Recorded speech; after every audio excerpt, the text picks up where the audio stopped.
Hello, fellow heirs, and welcome back to Weekday Wind Down with the Word, where we are reading through the book of Genesis. And today we will be reading the 42nd chapter in Genesis in the NLT version.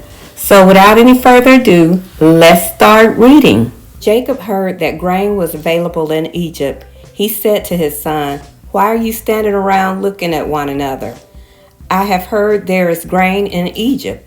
Go down there and buy enough grain to keep us alive. Otherwise, we'll die."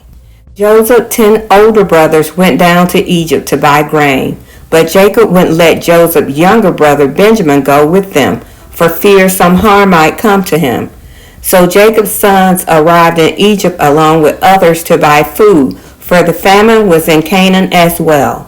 Since Joseph was governor of all Egypt, and in charge of selling grain to all the people, it was to him that his brothers came.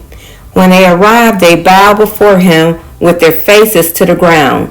Joseph recognized his brothers instantly, but he pretended to be a stranger and spoke harshly to them. "Where are you from?" he demanded. "From the land of Canaan," they replied. "We have come to buy food." Although Joseph recognized his brothers, they didn't recognize him, and he remembered the dreams he had about them many years before. He said to them, "You are spies. You have come to see how vulnerable our land has become." "No, my lord," they exclaimed. "Your servants have simply come to buy food. We are all brothers, members of the same family. We are honest men, sir. We are not spies." "Yes, you are," Joseph insisted. "You have come to see how vulnerable our land has become." "Sir," they said, "there are actually 12 of us. We, your servants, are all brothers, son of a man living in the land of Canaan. Our youngest brother is back there with our father right now. One of our brothers is no longer with us." But Joseph insisted, "As I said, you are spies. This is how I will test your story. I swear by the life of Pharaoh that you will never leave Egypt unless your youngest brother come here. One of you must go and get your brother. I'll keep the rest of you here in prison. Then we'll find out whether or not your story is true. By the life of Pharaoh, if it turns out that you don't have a younger brother, then I'll know you are spies." So Joseph put them all in prison for 3 days. On the third day, Joseph said to them, "I am a God-fearing man. If you do as I say, you will live. If you really are honest men, choose one of your brothers to remain in prison. The rest of you may go home with grain for your starving families. But you must bring your youngest brother back to me. This will prove that you are telling the truth, and you will not die." To this they agreed. Speaking among themselves, they said, "Clearly, we are being punished because of what we did to Joseph long ago. We saw his anguish when he pleaded for his life, but we wouldn't listen. That's why we're in this trouble." "Didn't I tell you not to sin against the boy?" Reuben asked. "But you wouldn't listen, and now we have to answer for his blood." Of course, they didn't know that Joseph understood them, for he had been speaking to them through an interpreter. Now he turned away from them and began to weep. When he regained his composure, he spoke to them again. Then he chose Simeon from among them and had him tied up right before their eyes. Joseph then ordered his servant to fill the men's sack with grain, but he also gave secret instruction to return each brother's payment at the top of his sack. He also gave them supplies for their journey home.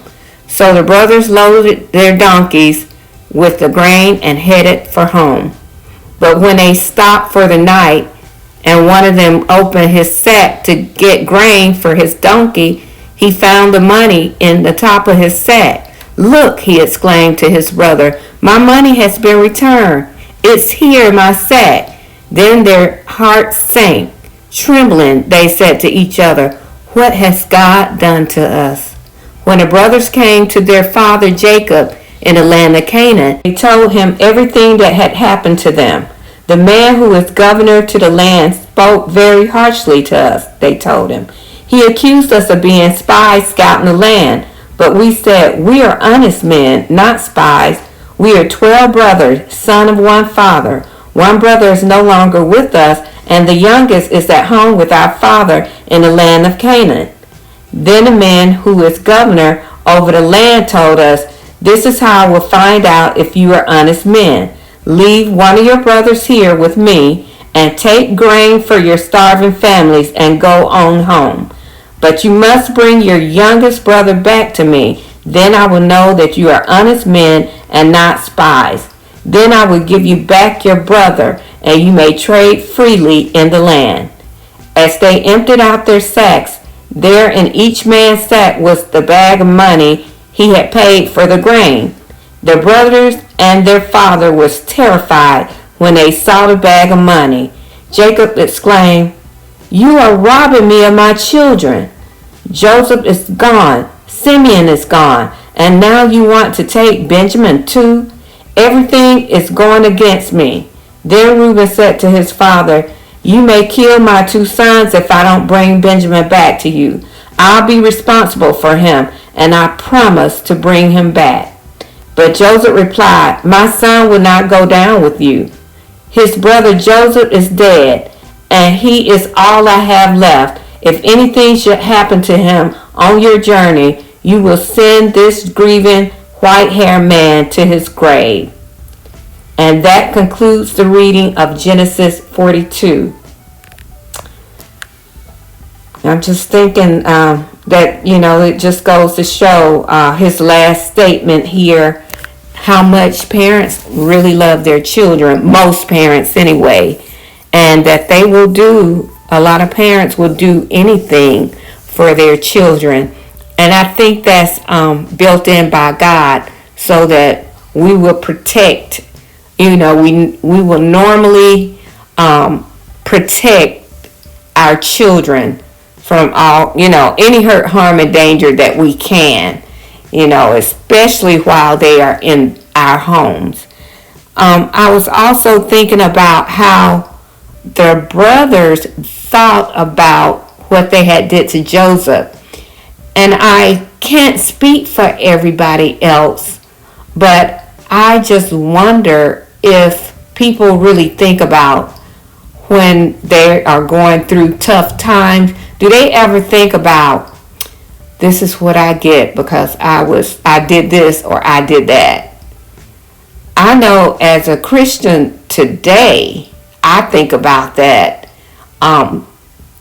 For example, my husband may tell me to do something that I don't agree with. And I may not agree with it, but sometimes the reason why I would go ahead and do it is because I'm afraid of the consequences.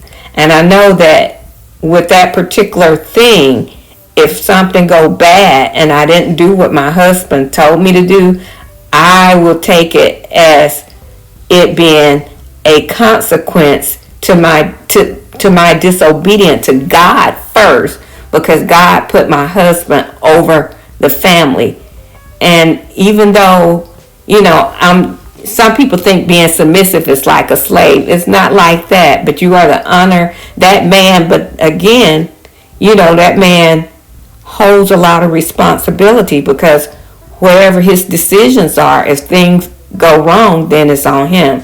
So, it's not all peaches and cream for the man either, but I've gotten all off topic.